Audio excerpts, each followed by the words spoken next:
with showers along the coast and the eastern ranges. They'll be more frequent along the coastal fringe between the central coast and the Illawarra. Be dry and mostly sunny elsewhere. Partly cloudy with showers in Sydney.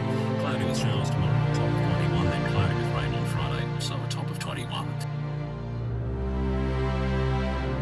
But I haven't been to a shopping centre for 3 years.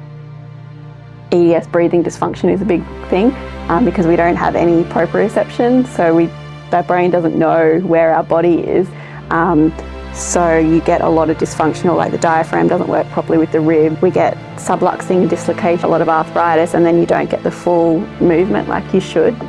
So it just becomes all dysfunctional. So you have to teach your brain the cues on how to do it better and learn how to use your diaphragm and your ribs again. I've been learning how to breathe and to stand. I was like, oh my God, I've got all this freedom. I can go to the shops, this is crazy. And then it was quite confronting because I realised that's something I couldn't do for so long. Every week and walk kilometres along the beach path, and I haven't been able to do that for about 3 years. So that's something I'm so excited to do. Yeah, I feel like a little kid.